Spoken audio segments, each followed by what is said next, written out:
Hi beautiful people, welcome back to my channel. Larissa here, and before I get started, don't mind my hair. I just bought a new curling one and I wanted to play with it, and right now I look like a hot mess. Yeah, anywho, as you could tell by the title of this video, all about my piercings. My last video I talked about all about my tattoos and briefly described my piercings. And I promised I'll make a new video talking about all about my experiences, how many piercings I have, the pain tolerance, why I got them, and how old I was. So without any further ado, let's get into the video. My very first piercings, or my very first piercings, were my very first earlobes. I got them done probably when I was 3. Funny story, I got them done at a barber shop. Yeah, with a piercing gun. That's what my mom told me, so blame her. I don't have that choice. I guess it didn't hurt. I don't remember. Does anybody remember when they were 3 years old?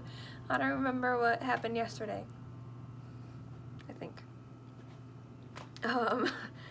My second piercing, my second unique piercing was my cartilage. You know, when we were younger we called the top of our earlobes cartilage, even though the whole ear is basically cartilage. My helix. I got this bad boy done when I was 14. I was in grade school, and like I said in my last video, I thought I was the coolest shit ever. I'm one of the only grade schoolers with a unique piercing, and I thought I was tough. Did it hurt? I remember, funny story, I actually got that pierced at the same barber shop where I got my first lobes pierced with the piercing gun. Yeah, I do not recommend getting anything pierced with a piercing gun because that thing is not sanitary. You have no idea how many years been in that thing. Go to a piercing shop, get pierced with a needle, people, because especially cartilage should not get pierced with a piercing gun because it could shatter and you could have a whole lot of problems eventually. And thank goodness I did not have anything wrong with my ear, thank God. And it just felt like a small little pinch. It was not bad. And first of all, I have a pretty high pain tolerance, so all of my piercings didn't hurt that bad. So I'm gonna still rate it on a scale of 1 to 10. My lobes, I have no idea, 0 out of 10. My helix, probably a 2 to 3 out of 10. Again, I don't remember. It just hurt. The healing process hurt so bad because I had no idea what the hell I was doing. Yes, I cleaned a fresh piercing with peroxide, the stuff that you're not supposed to clean it with, and it took forever to heal because I was kind of like, I don't want to say stupid, but I had no idea what I was doing. It was, like I said, I was the only one with a cool piercing. So I cleaned it with peroxide, I cleaned it with everything you're not supposed to, and thank God nothing happened. It healed fine. My third piercing, I think, from that, I wanted my nose pierced first before I got my cartilage done, but I was way too young. And I waited when I was 17 for my brother to sign for me, so I got my nose pierced. My eye just watered, but it wasn't too bad. I would say like a 3 or 4 out of 10. Then my belly button. Actually, I think I got my belly button before my nose, but again, the whole chronological order, just like my tattoos, is probably out of order, but this is all that I could remember. I got my belly button pierced, again, nothing, when I was 17. A friend signed for me, and my belly button didn't hurt, but I felt it. Out of all my piercings, that's when I felt the most, I would have to say, at that time, in the order of what I'm telling you right now. Because the person I was with said that the piercer actually pierced my belly button pretty slow, but it didn't hurt too bad. Out of a scale of 1 to 10, I would say a 3. It wasn't bad at all. And I have a whole horror story about my belly button. So, I got my belly button pierced around softball season. Yes, I played softball in high school, and I remember getting it around like March when softball started. It's a fresh piercing, and I took care of it as much as I could. The healing was going great, no swelling, nothing, no keloids or anything forming. Little old me, during softball, my softball games, I would check on my piercing with my nasty, dirty hands with sand and all that dirt on them. I would touch my piercing to see if it was still there because I was really conscious about it. and I would go underneath my freaking jersey and feel if it's still there. And I would forget, I would go home and not clean it. Oh, and by the way, I changed my original piercing to a dangle piercing, and yeah, that did not help either. It's a pretty fresh piercing. I'm playing softball, it's getting all dirty, it's getting tugged, and yeah, guess what happened? It got infected. I really thought keloids were forming on the top of the piercing and inside where the belly button is. And I so thought it was so nasty, it was starting to bleed, and yeah, it was disgusting. I changed the dangle to the regular stud that it was pierced with. I cleaned it the way I usually clean it, and I'm going to say this right now, and I'm going to get so much hate in the comments. I absolutely know this, but the way I clean my piercings is with dial soap, antibacterial dial soap, and Neosporin.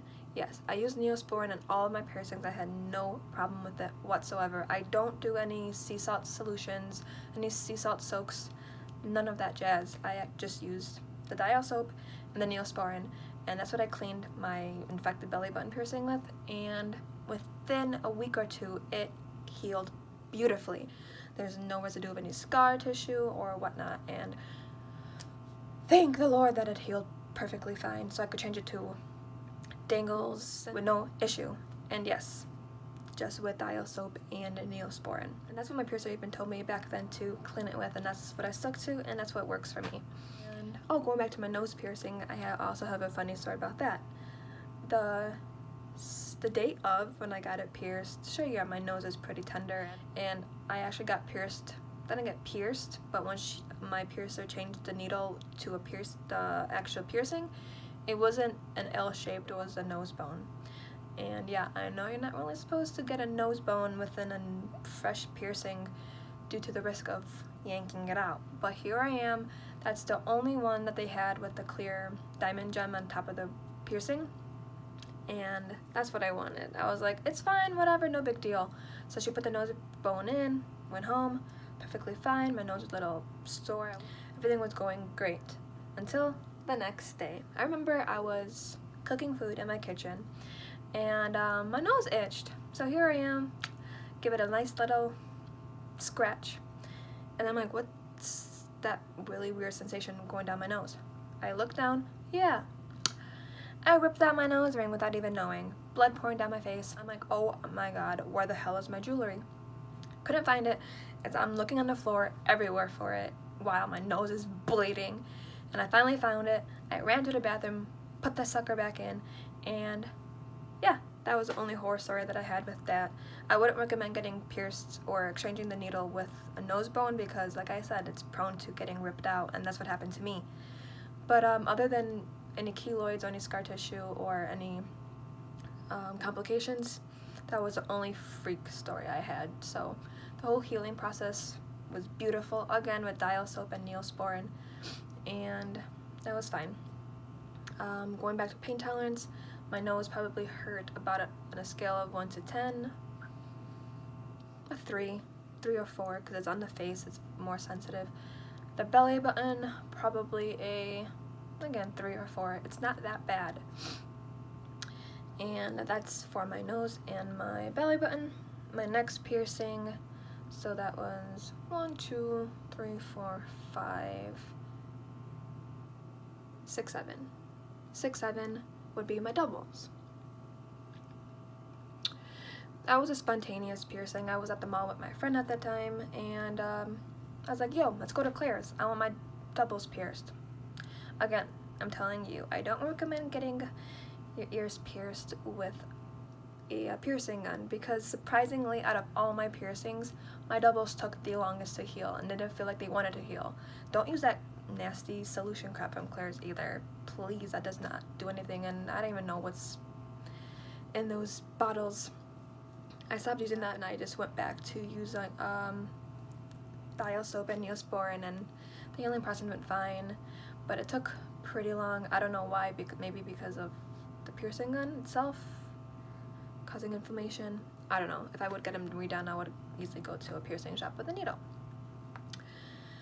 That was fine. It was a quick little pinch, a 2 out of 10. The second one hurt more because I guess you're anticipating the pain, but again, it wasn't bad at all. My next piercing was my tragus.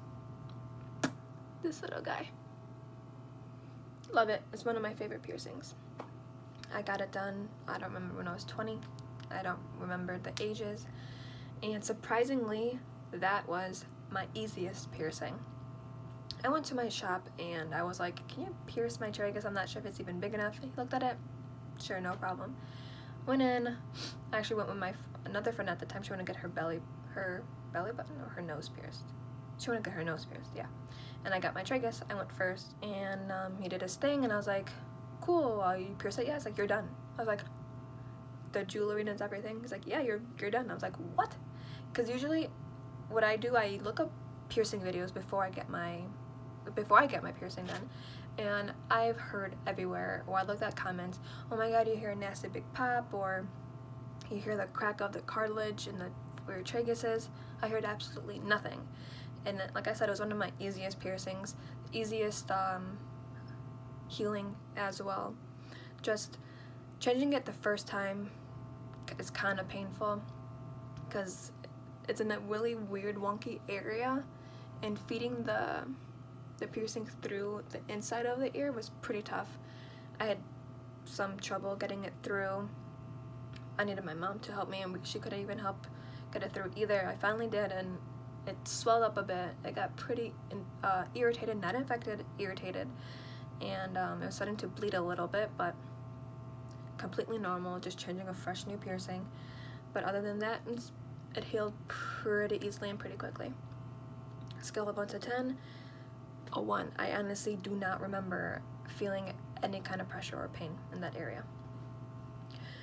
So that was piercing 8. My last and final piercing is my rook, which I got about 4 months ago, and it looks like this.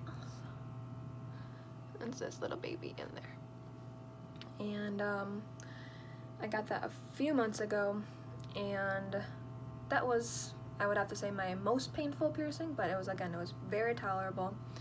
My brother was getting a tattoo done at that time, and I was like, you know what, I want to get a piercing. So I talked to the piercer, and he was like, cool, let's go back. He pierced it. Now, that's where I heard the pop, or the crack, or whatever you guys want to call it, of the cartilage. Yeah, I heard that thing.